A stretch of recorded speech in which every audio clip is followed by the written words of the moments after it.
चुंगी इस तरह छाल सी मारे आते कि मतलब चुंगी का गला लिकड़ जाते कि मैं दाने उछल के लिकड़ जाते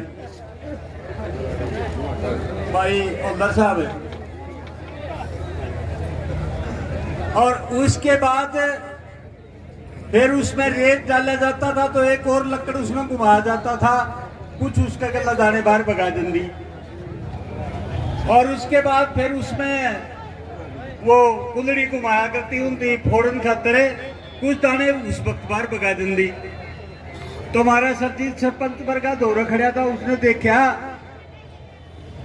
तो वो न्यू बोलिया बोला चुंगी काटे छाल बगावे मैं कलाइया टेके इसे काम कर जिमर की तो कोतन दाने सेके।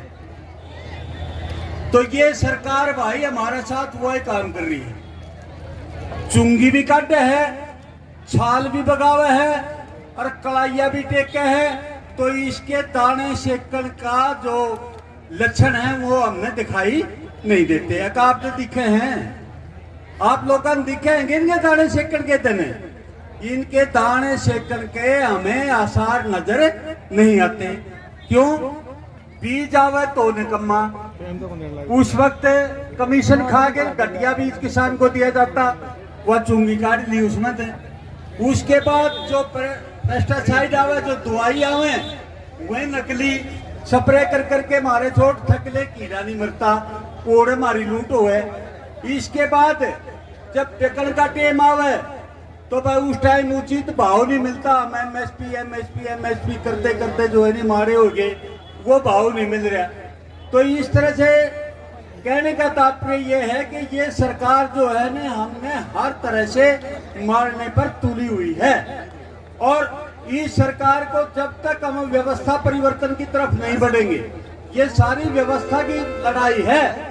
अब हर वक्त यहाँ बार बार आता है और एक ही बात कह है कि भाई जो राजनीतिक लोग हैं उनका मैं आगे पीछे फिरा हाँ, उनकी जय बोलते फिरा हाँ, उनने परस में बुला बुला के अभिनंदन स्वागत करा हाँ। जब तक ये काम होंगे तो तब तक हमारा भला होने वाला नहीं है। सब कवा है ये बात, लेकिन ये सब होगा कब, कब होगा ये मुझे समझ में नहीं आता। मैं सन 52 से इलेक्शन देखने लग गया था और अब तक वो की वो रीत है, वो की वो नीत है, वो का सिस्टम है, कहीं कोई बदलाव मैंने नजर नहीं आ रहा। नुए तो जब नारे लांदे फिर थे, नुए ही नारे लांदे फिर और जो है बैठे हैं। अब सबके मन में ये है कि हमारे साथ अन्याय हो रहा है, बढ़िया काम नहीं हो रहा। लेकिन वो इलेक्शन का समय आवेगा और वो दूतू बांध के आवेंगे ना, हमारा बेरा नहीं किए। वो पहले अर्थ में बड़ा चले आता नहीं, और अर्थ का एक घंटा और था तो जंग बोले थे, वो जंग जब बालता सुना था तो अर्थ का बड़ा न्यू कमण लग जाता। तो वो बात है भाई, हम तो जब उनका जंग सुना हानि तो सारे के सारे काम सोचा इनकी कड़ाई ही तो बिठा लिया और इनका किए गलमा गाल दिया, नोट भी देवा, वोट भी देवा, चाय पानी भी देवा। गुआंढी ने तो मन पानी की भी को नहीं पूछा और उन पटेवा ने जो है घर बुला बुला के मावे की बर्फी खुआ, काजू कतली खुआवा। तो ये सिस्टम जब तक रहेगा किसान का भला होने वाला नहीं है। तो इस व्यवस्था परिवर्तन के लिए हमने एकजुट होकर खड़ा होना ही पड़ेगा। अब बात रही हमारे साथ क्या बन रहा है। अब को सुरेश ने बताया कि 4 दिन से हमारा गला हेरा फेरी चल रही है। अपना गला तो 4 दिन तो हेरा फेरी कौन चल रही, अपना गला तो उसे दिन तो हेरा फेरी चल रही है जिस दिन तक मुआवजे की घोषणा हुई थी। वह हेरा फेरी के चल रही। अब भाई इनकी जो तहसील में बैठे थे कानून और पटवारी, उनकी तो हाजिरी अपन ने नहीं मारी और नहीं हाजिरी मारी तो भाई मुआवजा हमने नहीं मिला। सन 95 में जब बाढ़ आई थी, आप सबको याद होगा, उसके अंदर 95% खेती और 70-80% मकान बर्बाद हो गए थे किसानों के। लेकिन मुआवजा किसको मिला? जिसकी हाजिरी पटवारी के लायक की। हम 200-200 रुपए, मेरे अच्छी तरह से याद है, 200-200 रुपये किला के हिसाब तक पटवारी की जेब में डाले, 500 रुपये ट्यूबवेल के नाम के जाए में डाले, चाहे हमारा ढारा होया उसके अगर 1000 रुपये डाल दिए तो वो लंटर की छात वाली कोठी बन गई। तो जिसके खेत में भुट्टा काटने का मोरा भी नहीं था उसने तो ट्यूबवेल के मुआवजे मिल गए, और जिसके 2-2 3-3 ट्यूबवेल गर्क हो गए उनमें 1 पैसा भी नहीं मिला। इस बात के आप चशमदीद गवाह हो को नहीं, सारे हो इस बात के गवाह।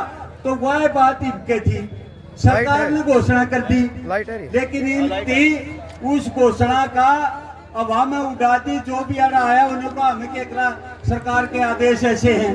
तो मैं सरकार से ये कहना चाह रहा हूँ कि भाई ये किसान आपको बदनाम नहीं कर रहे, आपको बदनाम कर रहे हैं आपकी कार्यपालिका। जिसने आपके आदेश का पालन करना था वही लोग आपका आदेश का पालन ना करके आपको बदनाम करने पर तुले हुए हैं। केस तो बनने चाहिए उनके खिलाफ जो विधान पालिका की बात को नहीं मान रहे, और केस किसानों पे बनने लग रहे हैं जो उनकी जो खुलेआम ये बता रहे हैं कि इनने हमारे साथ इस प्रकार का घपलाबाजी की। तो इस प्रकार की व्यवस्था अगर चलती रहेगी तो किसान का भला नहीं होगा। भाई किसानों, जब हम यहाँ मैं देखता हूँ कि अपने जीवन में धरने के रूप में मैं 77-78 साल की उम्र होगी, भाई अध्यापक के तौर पे भी आंदोलन करे, फिर किसाना के तौर पे भी कहीं और भी देखे, मन ने इतनी धरने की संख्या आज तक नहीं देखी है।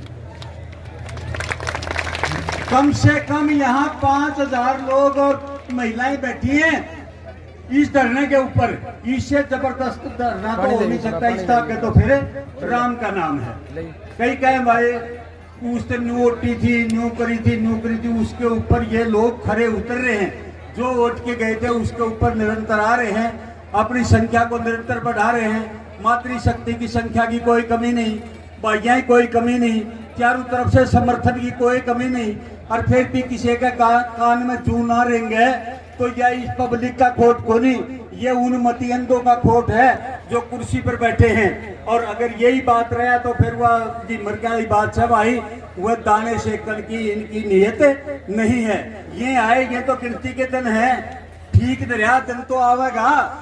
ये तो 2 साल में 2.5 साल में जाने वाले हैं, उसके बाद इनकी कोई नाम लेने वाला इस धरती पे नहीं मिलेगा, इस हरियाणा में नहीं मिलेगा। इसलिए मेरा पुण्य सरकार से, माननीय मुख्यमंत्री महोदय से, डिप्टी सीएम से, दूसरे जो भी श्रेय लेना चाहते हैं, हमने तो एक दिन पहला भी कहा था श्रेय लेना तो आसान है। कोई भी नेता हमारे बीच में आवारा खुली जनता के सामने कह दे भाई तुमने मुआवजा मैं दिलवाऊंगा, श्रेय आपका उसकी जोड़ी में चला गया। ढोल पीटन की जरूरत नहीं, जो आ रहा के कहेगा उसे ये तो न्यू चाव है भाई हमें जाके तो इनके पैर पकड़ा। और कुछ हमारे साथी वर्कर उनकी भी कमी है, वो भी जाके कहीं ना कहीं इनको मिसगाइड कर रहे हैं। इस प्रकार के बात उनको कह रहे हैं कि भाई कुछ नहीं होने वाला, वह तो मुट्ठी पर लोग हैं, कोई राजनीतिक है, कोई सुरेश गोप ने इलेक्शन लड़ना है, चंद्र प्रकाश मास्टर ने ये करना है वो करना है। इस तरह की बातें जो चल रही है ना, उनका कोई भी औचित्य नहीं है। यहाँ 100% प्योर किसान बैठे हैं, प्योर किसान। इनमें जितनी भी महिलाएं बैठी हैं, जितने भी ये किसान बैठे हैं, एक एक आदमी किसानी से जुड़ा हुआ है। ना तो इनमें किसी ने इलेक्शन लड़ना, ना इनमें कुछ और करना। इनकी तो आवाज पूरी है। उन 3 मांगा के ऊपर कोई भी आके घोषणा कर दो, हमें तो उसे के एहसानमंद है। हमें कोई यहाँ धरना देने का शौक नहीं है। ये काम तो सिर्फ 4-5 दिन के लिए सिर्फ ये था कि 5 दिन में ही सरकार सब कुछ मान जाएगी।